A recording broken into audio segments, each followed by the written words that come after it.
Welcome to the second presidential debate. My name is Alondra Valle and I will be moderating this debate. With us today we have Werber for the Republican Party, Miguel Vasquez for the Libertarian Party, and Kyle Decker for the Democrat Party. Good morning, gentlemen. We will be discussing topics of economics, foreign affairs, and education. We will have citizens come up and ask the questions. Up first, we have Catherine Beckett from Des Moines, Iowa. Hi everyone, welcome. I'm Catherine Beckett, and today we are currently 1 day away from defaulting on loans because of the government shutdown, potentially creating an economic recession not only in our country but all over the world. If you were the current president, what would you be doing today? And Becky, you want to go first? Yes. So the first thing we do is work with Congress. That's really the only thing we can do at this point. The Republicans in Congress are holding back this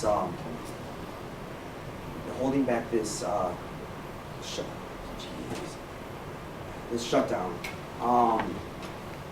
because so the Republicans are holding back the shutdown, which is the main. Just breathe. So I'll just go on this. So we first work with Congress to make a deal. I have a higher chance of being able to cooperate with the Republicans in the Congress because I am a Republican myself. This allowing this. I don't know what I'm doing. So just basically, we're going to work with Congress to make a deal. I'm Republican, so it should be able to work out more smoothly. All right, Right, well, first, I would get the Republicans and the Democrats to work together. And if I was president today, none of this would be happening because the people would also vote Libertarian congressmen and senators into the House, and there would be less arguing and more work getting done. Well, I think my first priority would be to get the government running again. And to do that, I would get on the phone with Speaker of the House, John Boehner, and I would convince him to make calls with me, conference calls with me, to the 40 or so House representatives that are holding up the government. And I feel that if these representatives got calls from a Democratic president and a Republican leader, that pressure together might force them to just come together and get the government working again. Any last minute? Kyle, I would like to ask you a question. So basically, they've been under a high pressure situation for this past week. So why do you think this next chance of you contacting the House, or the head of House, why do you think it's going to change anything? Well, because I see John Boehner as like a reasonable man. He's trying to get this, he's not trying to have the government shut down. And he knows that it's just a few representatives, about 40 representatives in the House. There's 235 representatives in the House, and there's about 40 representatives holding up the whole government. Now, so far, this government shutdown has cost us about $2.8 billion with a B, dollars.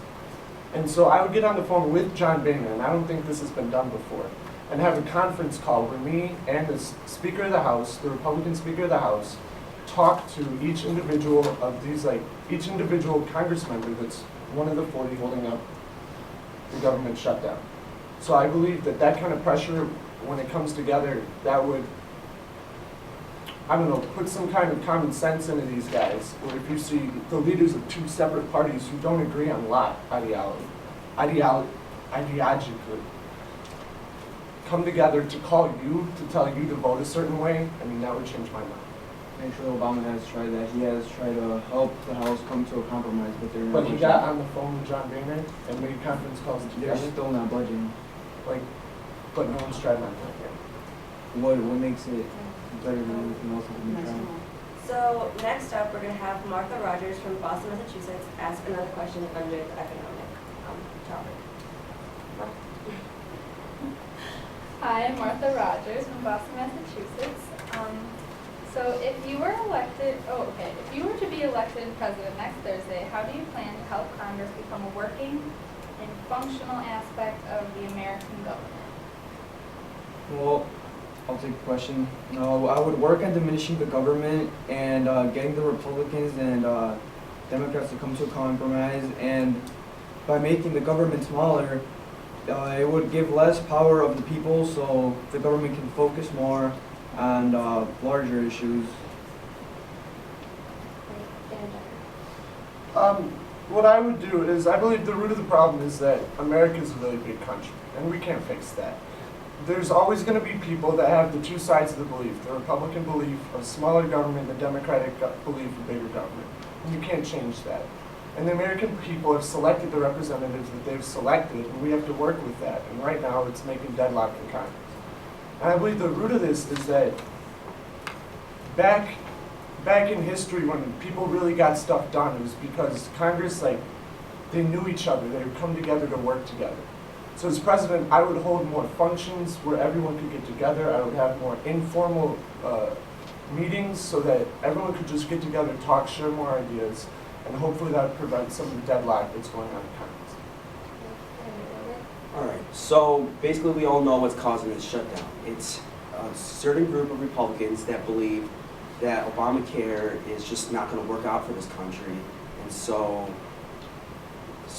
they refuse to cooperate with the rest of the other branches. What I would plan on doing is by proposing a bill that pleases both parties. It would be affordable health care for everyone, which would please more of the Democratic side, yet the citizens would have the choice to purchase this health care, and they're not being forced upon. This would please the Republican side of the party. This should help cease the shutdown, because now the Congress will start working and interlocking with other branches of this government. Yeah. Okay. For Mr. Decker, you said that the government worked better before, and you do realize that the government has gotten a lot bigger over the years, so how do you plan on fixing that? Would you make the government even bigger? Well, it's not about making the government bigger. It's about making the government more can't think of the word, but just make it work together better. I'm not trying to make it bigger per se. I'm not trying to make it smaller either. I'm just trying to get the government that we have has so much potential to do so much good.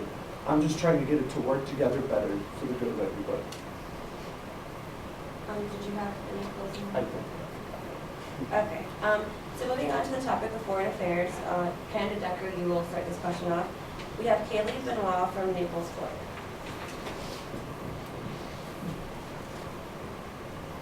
Hi everyone. In our first debate, you discussed the issue of the war in Syria. Each of your stances on boots on the ground is clear to the American people, but what about financially aiding the Syrian people, and do you intend to help the country of Syria should you agree it's necessary? Well, first of all, my stance, I did make it clear in the first debate, I don't want to have any troops on the ground in Syria. I believe that it would just be a bad decision for our country. When it comes to financially aiding the Syrian people, I'm not against that. I believe that financial aid, that kind of aid, can be very beneficial in parts of the world where people have been uprooted by this crisis and have had to go to other countries and refugee camps and living in horrible conditions, as well as the people that stayed in Syria. I have a number of options and plans and ways to support the Syrian people should the crisis de-escalate over there a little bit. I think right now is not the right time to step in and start helping refugees in Syria. Helping refugees outside of Syria can be done, and I have a number of ways to do that too. But I think right now we have to wait for the situation to calm down a little bit, and then I believe that I would be for helping the Syrian people and providing money and aid for them to rebuild. So right now, it's money, or the financial aid is going towards the people of Syria. The main priority right now for me is to help these refugees and these people that are trapped in Syria. If need be, I will be ready to do whatever is necessary. I'll do whatever actions is necessary to help and protect these people.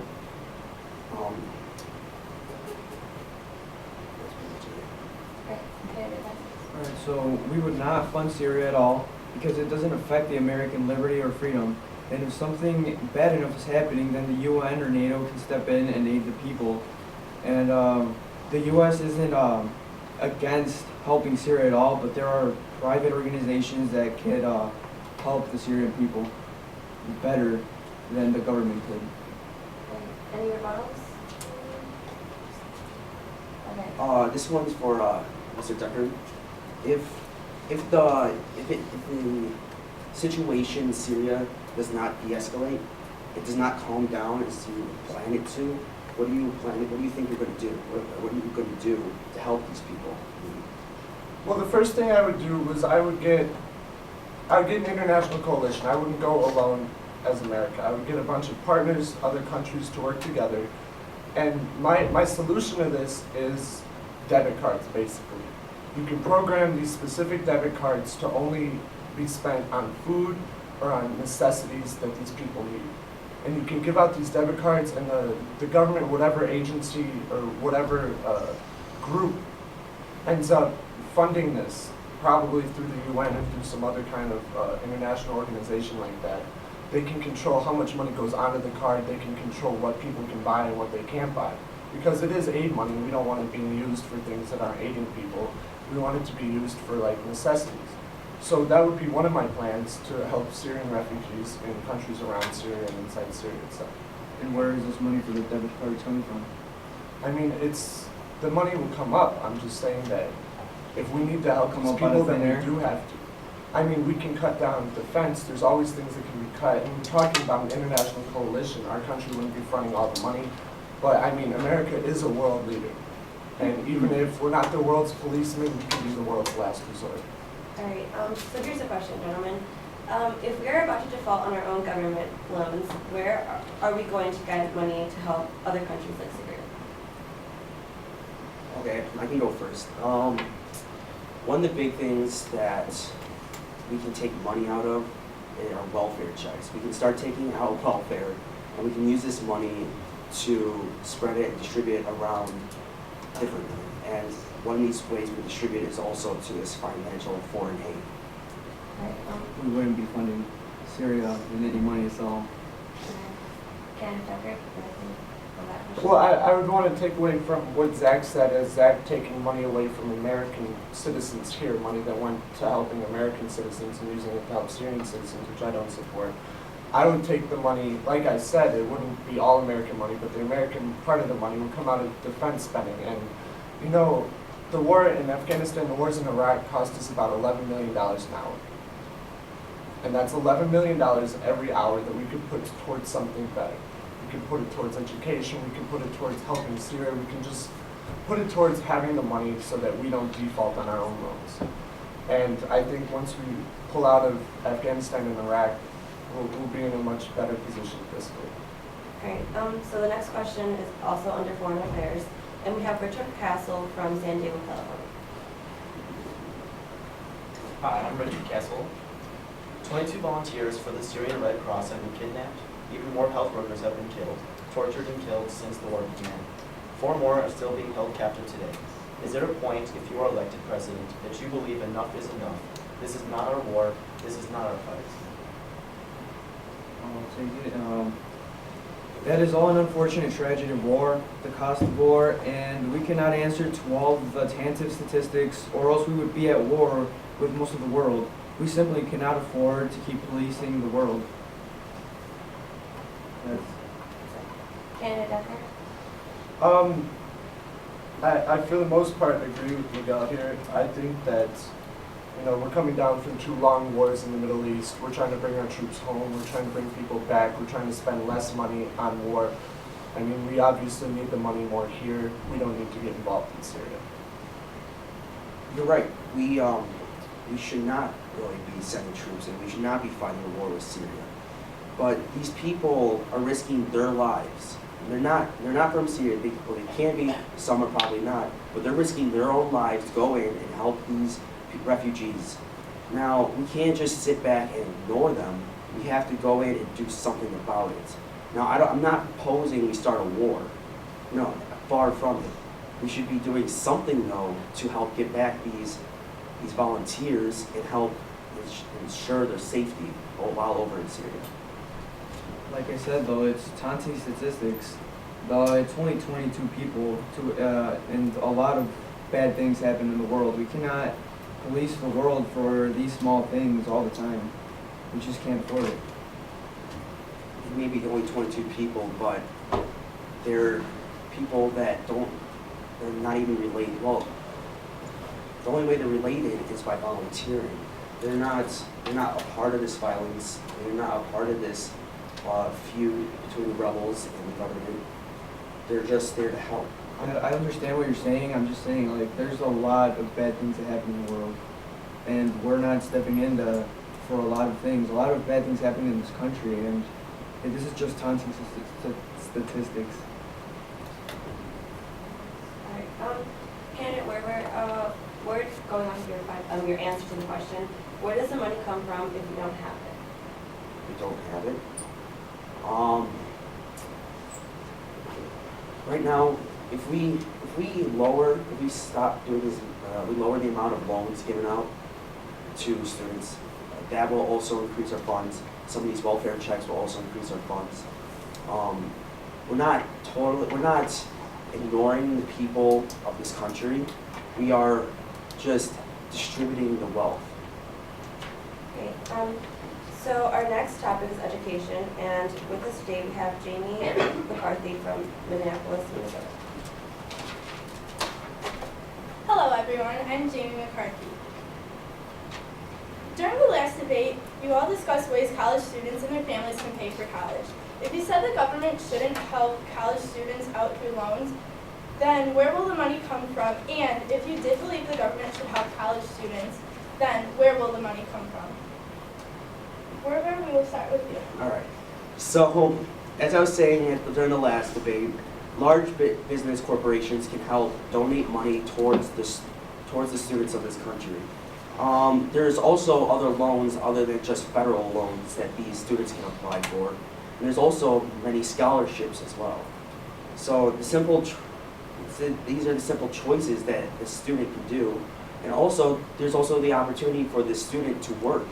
You can have a working student where you can become getting in your own income, and you can also be help financially support yourself towards college. We oppose government help to students' education. Instead, we want the business owners that pay for we want the business owners to pay for the employees' education, because we are not going to tax or regulate business, so they will have money to invest into the future of their companies. And there would also be scholarships, donating, and private loans. That there could be. Government is not the only option that there is out there. That's pretty much it. Okay.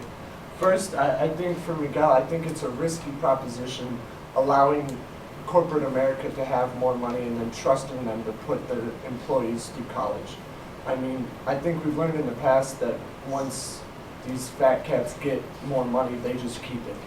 And they don't share it, and they don't distribute it, and they don't let the wealth trickle down. But personally, I believe the federal government is in a unique position to provide student loans to anybody in America, any student in America looking to go to college.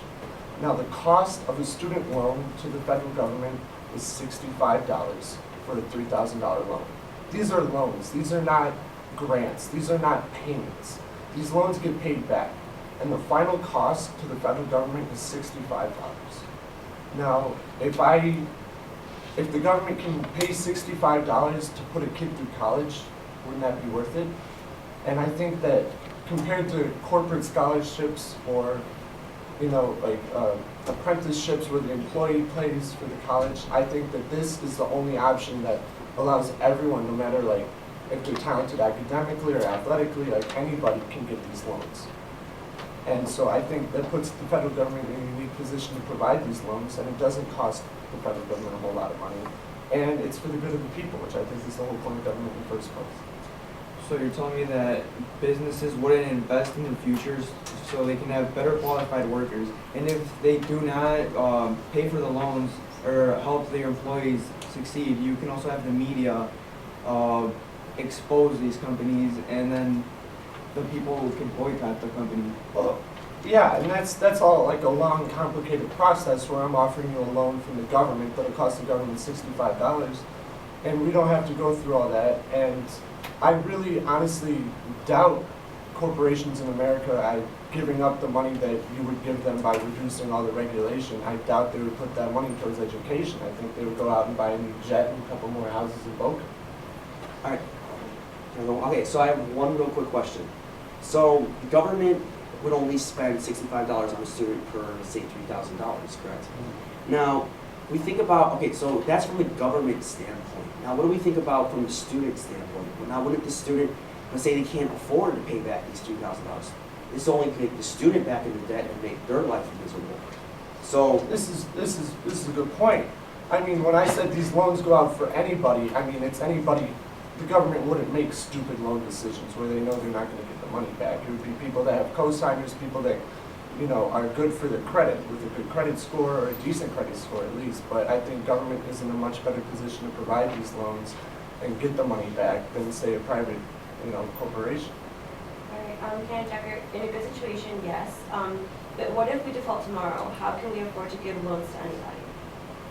I personally don't believe that we're going to default tomorrow because I think Congress will come together to create a solution, because if we don't default, it'll be like a worldwide crisis. So I honestly don't have an answer to that question, because if we default, it's a whole new ballgame. All right, anything else? I have a question for Decker. So you want to send kids to college that aren't college material, and you do realize that there are hundreds of jobs out there that are not being filled up because of they're not being certified people. Don't you think the business owners could like pay for the students to go through the proper certification to get? Well, I mean, business owners could pay for students to go through college now, but they're not doing it now either.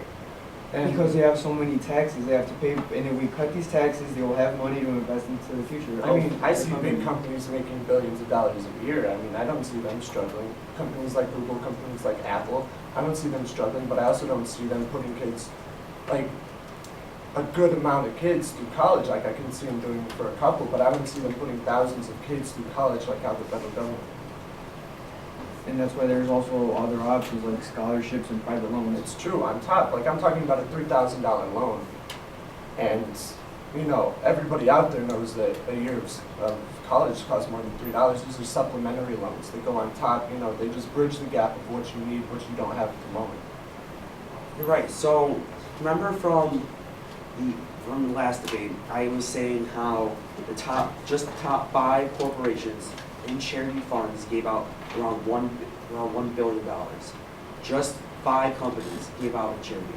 Now, that doesn't mean there's obviously more than 5 major companies out there. So I don't see how it would be. I mean, you can see they're obviously giving money back to their community, giving back to this country by donating to charity. Now, could you be saying it's the same thing as giving this money to students? I mean, this is America's future. This is their future employees they're investing in. So I can see how some companies might not, but there's a good chance that these companies will, and it'll make a bigger impact and a more positive impact for them. I mean, you say these 5 companies have donated over $1 billion, you said? And that's without any extra tax breaks or regulation cuts that Miguel wants. And that's fine, like I'm not stopping companies from putting future workers through school. I'm just offering everyone who hasn't been headhunted by a big Fortune 500 company, or everyone that hasn't gotten noticed, I'm offering the little guy a shot to go to college. Because not every little guy out there on the street is going to be able to make the connections and companies that you need to be able to make if you want to be able to get that type of money from the company to be able to put yourself through school like that.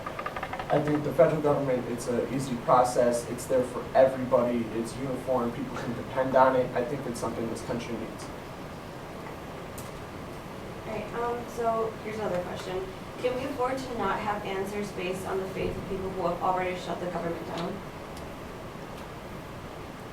I don't believe that they're going to shut the government, or I don't believe they're going to default tomorrow. I think that this was an ideological thing that a couple of Republicans in Congress cooked up. They cooked the rules so that only one Republican in the House could bring up a vote, and like they cooked the rules, the Republicans cooked up this whole thing, and I'm just trying to get our country back together. But I think they'll come together before our country defaults, because it will throw the world through a crisis. Alright, so ending up the education topic, We have Roger Ferner from Chicago, Illinois. Good morning, everyone. To what end do you believe that primary and secondary education is the responsibility of the federal government, and to an extension, the presidency over the state responsibility? To an extension, the presidency over state responsibility in terms of academic achievement and goals.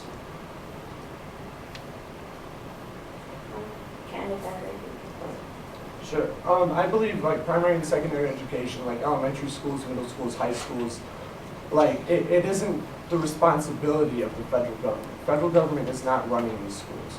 But I do believe the federal government can help. And how I would do that would be, as president, I would allocate funds that can be given directly to school districts instead of given to the state and then down and the money comes down. I want to give money directly to school districts that are struggling, like inner city Chicago, inner city Detroit, where they're having to lay off teachers.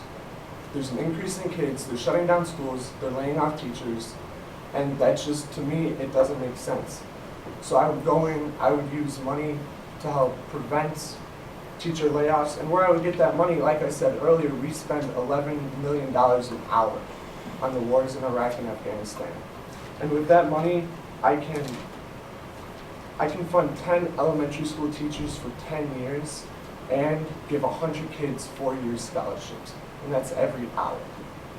Every hour that we don't spend money in Iraq and Afghanistan, I can fund 10 elementary school teachers for 10 years and put 100 kids through a 4 years like college. So I believe that that is how government can help primary and secondary education. All right, so for the government is already spending money around $10,000 a student to go through primary school. So this is pretty much, as the conductor said, elementary school, middle school, and high school. The students, the government should, I feel, it should help intervene and start to support these students through primary school, but start laying back and let the state handle secondary school. The No Student Left Behind program, all started by President Bush, was meant to keep so the less fortunate kids can keep learning and keep having the ability to go to a higher education. Now, this should be left up to the state and not to the government, and so because less federal intervention would be better.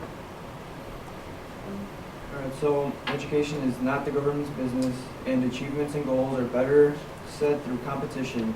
That being said, poor children suffer the worst under the current education system. Wealthy parents can afford to send their children to better and safer schools. Poor parents have no choice, and they can go to private school, and education of children is a parent's responsibility. We would restore the authority to parents to determine the education of their children. And the education system would be privatized, so there would be a greater accountability and diversity of choice for the parents to send their kids to school. Any of those? Yeah. For Zach, the state government has been handling education since education started. It's never been a federal government responsibility. The federal government spends 2% of its annual budget on education. It's compared to 17 for defense, 33 for Medicare. I mean, it's a tiny part of the federal budget. And I believe that if we took a little bit of the money that we would save from defense and put it into education, then we can make a big difference. I mean, Miguel's talking about leaving it up to the parents and a whole bunch of stuff that doesn't work for middle and lower class families. Like, you can't take your education in your own hand if you have 4 kids and you're working and you're a single mom. Like, you just simply can't sometimes. And so that's why I feel a lot of Miguel's policies actually wouldn't work out for the middle and lower classes, just because, you know, he wants to take away welfare checks. He wants to take away these things that families depend on and shove the responsibility back on them, which to an extent, you know, everyone needs to hold the responsibility, but I believe that, you know, forcing these struggling Americans to have to deal with all this stuff at once, it's just not right to do that to them. And I believe that, like, as long as the government can just keep doing what it's doing in terms of regulating education, putting in money into the schools, so that teachers in schools and school districts can make sure the kids get good education, because that's really what their job is. I believe that that's what the federal government should help do. So kind of going, so what I'm about to say is kind of on topic and off topic, but it both relates to that what you were saying. So you're saying we should cut the national defense budgeting, right? I'm saying we should pull our troops Yeah, out okay, of the so- Middle East, and Right, so that we're would gonna save pull us. all of our troops out from the Middle East. So we're gonna keep the money that we're spending on there. All right, so this is where it kind of gets off subject a little bit. So, okay, so I understand why you're gonna pull them out, but once they all come here, okay, so we have all these unemployed soldiers. What are we gonna do? Are we just gonna send them to the wolves and put Well, a lot like- of money onto the students and not help invest the soldiers who are losing their jobs? Well, like I said in the first debate, I have a strategy for jobs in America, which is rebuilding infrastructure, rebuilding roads, rebuilding bridges, rebuilding, the things that make our country work from the bottom up. And I believe that because right now our infrastructure is crumbling. You read about bridges falling into rivers and roads breaking down all the time. I think that we could kill two birds with one stone. We're putting people back to work, they're getting money, and we're rebuilding America so that it can survive the future. Also, not forgetting that this country is trillions of dollars in debt. So would it make more sense to take this money? Okay, so we can put some of this money towards the students, but would it make more sense to start rebuilding up America again financially first? Well, Because I'm rebuilding up America physically again.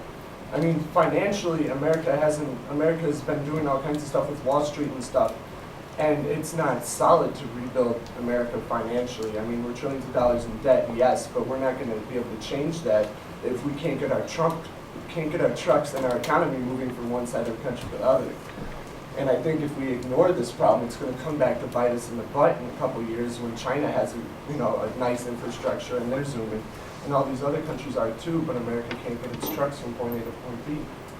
Alright, so now we're gonna go through our final statements. We have 2 minutes for each. So, alright, Werber. All right, so I'll go first. Firstly, I want to thank the people for listening. I want to thank my candidates for coming out here today and discussing their topics with all of us, and also the askers, Catherine, Martha, Kaylee, Richard, Jamie, and Roger. So I want to thank you guys for coming up, asking these great questions, and helping us inform the American public. Okay, so the Libertarian Party is working every day to cut taxes. By contrast, professional politicians from the other parties just want more of your money and are busy increasing the size of the government. In the last few decades, the federal government has exploded in size.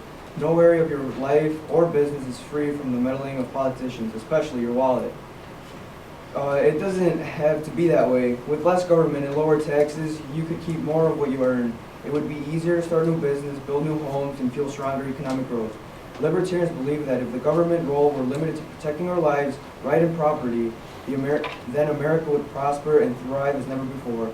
Then the federal government would concentrate on protecting our constitutional rights and defending us from foreign attack. A federal government that did only those two things could do them better and at a small fraction of the cost. It's time for action. The Republican and Democratic politicians have refused to reduce the size of and cost of the government, so we need your help to build a powerful new political party to get the job done, and that's the Libertarian Party. Candidate Decker. Yeah.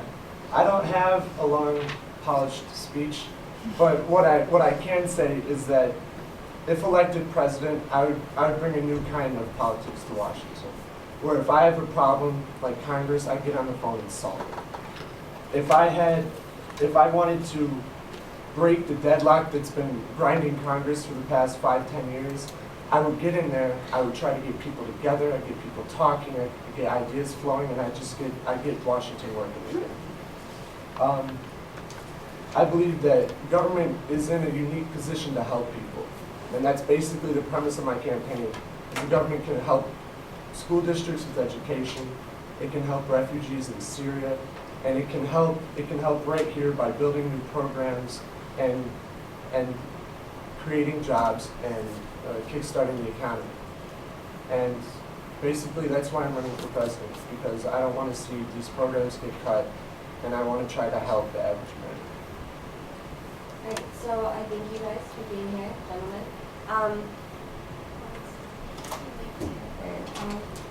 Thank you for watching the Town Hall debate of 2013. Please get out to the polls next Thursday. Have a good day.